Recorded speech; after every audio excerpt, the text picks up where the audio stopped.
Fala aí pessoal, tudo bem? Se você não me conhece, meu nome é Daniel. Seja muito bem-vindo ao canal Melhores Momentos do Investidor.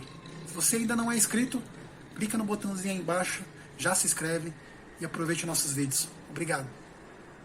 Quais são os 10 maiores FOFs e por que nós trouxemos essa lista aqui para vocês? Para que a gente possa ter um escopo de análise mais definido, né? Então, desde HFOF, BCFF, RBRF, até mesmo lá no BBFO, tá bom? Então, note aqui que todos esses fundos, eles têm patrimônios bem relevantes, né? Claro, grande destaque aí para HFOF e BCFF, com um patrimônio de 2 bilhões de reais, né, um pouco acima de 2 bilhões. BCFF, destaque especial para 283 mil investidores. E também destacamos aqui a média de desconto, né, patrimonial de 7%. Né? Então, eles negociam hoje a 0,93 numa relação de preço sobre valor patrimonial. Mas se nós olharmos, todos eles estão com algum desconto, né? Estão negociando com algum desconto. Esse motivo já nos traz um certo conforto, né? De mostrar para vocês que não tem problemas específicos com nenhum fundo. Muitas das vezes as pessoas perguntam, Baroni, o que está acontecendo com o BCFF? Baroni, o que está acontecendo com o Kizu? O que está acontecendo com o BCIA? O que está acontecendo com a HFOF? A boa notícia que eu tenho para dar para vocês é que não há problemas específicos com os FOFs. O que nós temos aqui são alguns pontos que são sistêmicos, né? Alguns pontos de análise que são sistêmicos, esse é um dos motivos pelo qual eu estou fazendo esse vídeo, para que eu consiga explicar melhor para todos vocês o motivo pelo qual eu entendo que os FOFs estão nesse processo corretivo, tá? Seguindo em frente, eu tenho aqui, então, as maiores posições em cada um deles, as 3 maiores posições. Então, HFOF, nós temos aqui HLOG, HAA, que é o AAA da própria rede, e o BBPO. Algum deles com problema? Não, não vejo problema em nenhum deles. Vejo um ponto de atenção em BBPO, mas isso não justifica uma queda de HFOF. É uma questão sistêmica que a gente vai ver um pouco mais à frente, tá bom? BCFF, nós temos o EZTB, né, que é o fundo da EZ Tower, né, o BTLG e o BTCR. Também nenhum problema com nenhum desses ativos aí.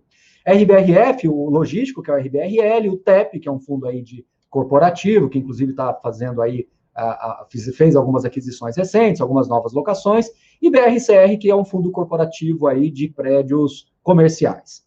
MGFF, o maior, um fundo de papel, bem tradicional, CPTS, também o BRCR, e o JSRE, que também focado aí em AAAs, em ativos de boa qualidade, prédios corporativos. CAFOF, nós temos o HSML, que é um fundo de shopping, o BRCR também, olha, apareceu de novo aqui nessa lista, e o LVBI, que é o fundo logística da VBI Real Estate. Então, veja que por essa tela, você já consegue entender que não há problemas em nenhum desses fundos.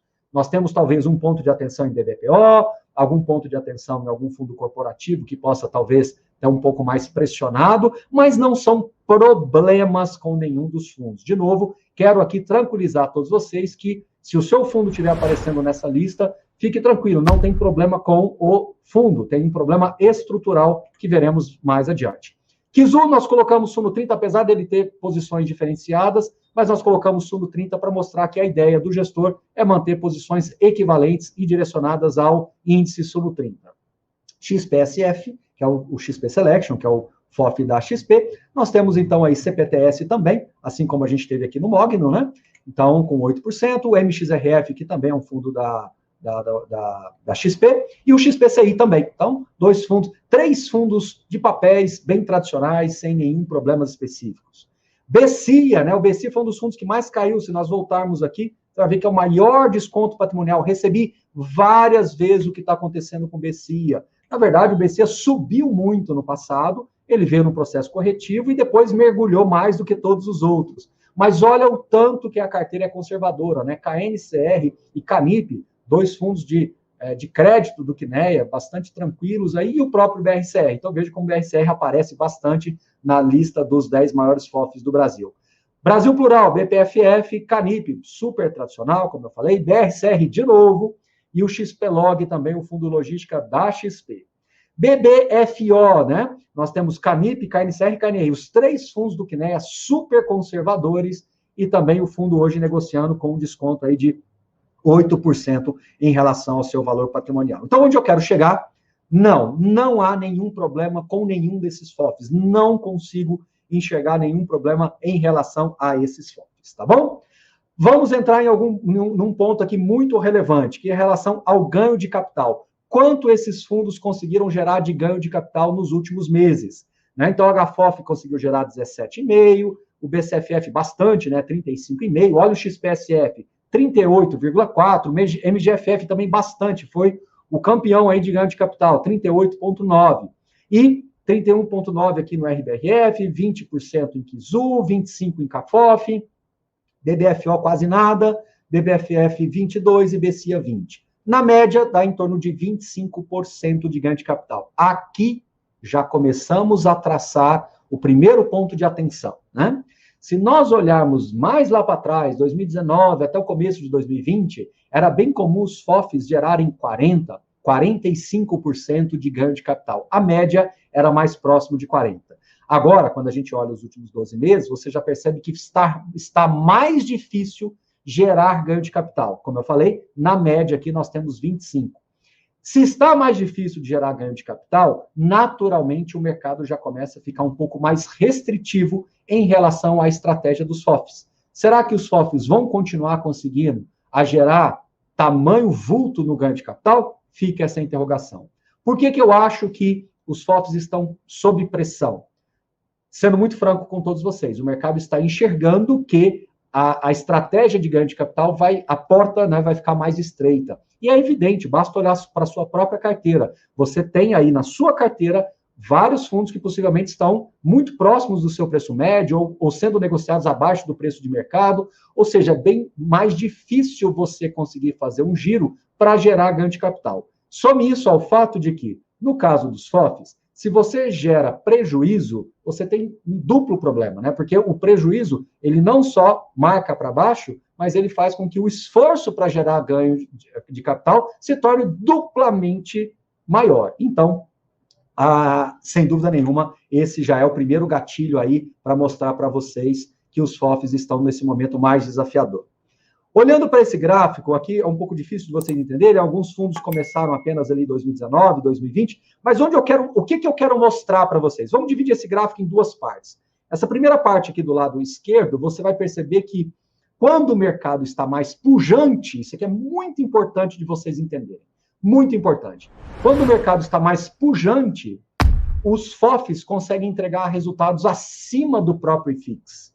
Quando o mercado está em retração, ou mesmo, quando ele está lateralizado, sabe? Quando fica meio de lado, não consegue nem para cima nem para baixo, os movimentos não conseguem evoluir, você vai perceber que os FOFs entregam resultados abaixo do IFIX. Então, o que isso quer dizer na prática? Que quando o mercado está muito bom, quando o mercado está bom, os FOFs ficam muito bons. E quando o mercado está ruim, os FOFs ficam muito ruins. Onde eu quero chegar? Ele tem o que nós chamamos de beta positivo. Ele vai acima da média do mercado.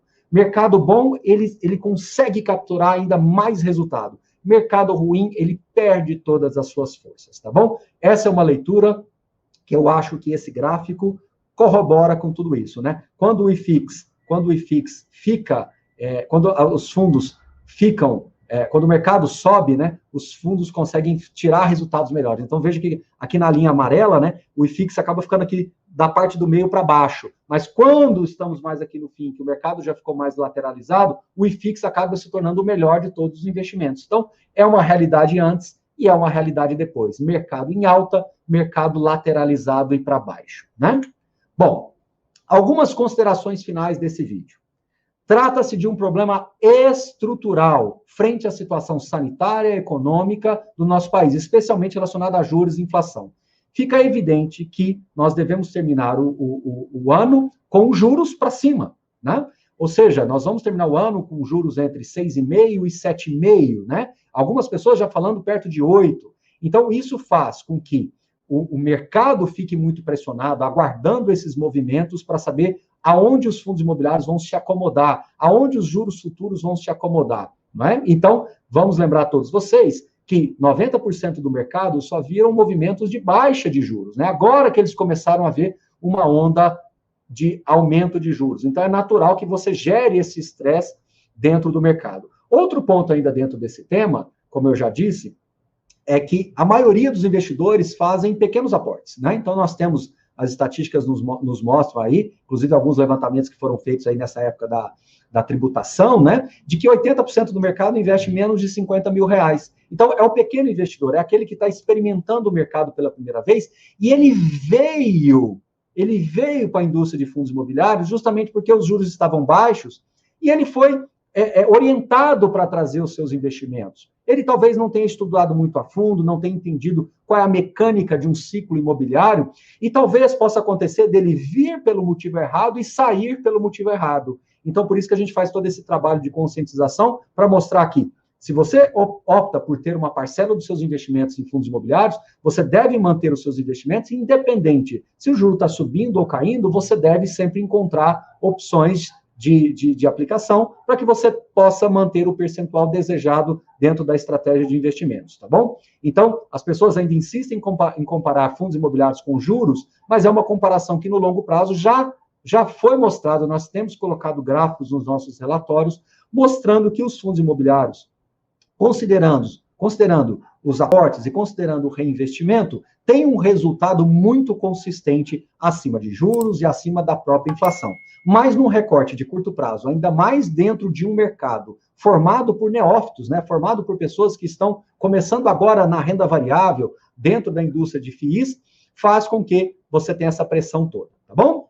Como eu disse, dependência de ganho de capital. Se você tem um mercado lateralizado e com viés para baixo, o ganho de capital tende a diminuir. Sem dúvida nenhuma, se você abrir a carteira dos FOFs hoje, boa parte dos portfólios estão com seus preços médios acima do que está sendo negociado hoje. Então, gerar prejuízo, conseguir gerar algum ganho de capital, vai se tornando cada vez mais difícil, né? Então, os gestores vão ter que ter muita paciência para que você consiga naturalmente trazer mais recursos para o fundo para que você consiga comprar a preços melhores. Inclusive, há algum tempo atrás, eu escrevi um artigo, escrevi uma parte do relatório onde eu falo do paradoxo dos fundos de fundos. Nesse momento de queda é onde o gestor deveria estar conseguindo fazer captações para comprar a preços melhores, mas agora é onde ele tem a menor janela de captação. E quando o mercado está em alta, é onde ele consegue captar, mas é onde os preços estão mais caros. As margens de segurança estão menores. Então, eu falo que os FOFs, eles vivem sempre nesse paradoxo.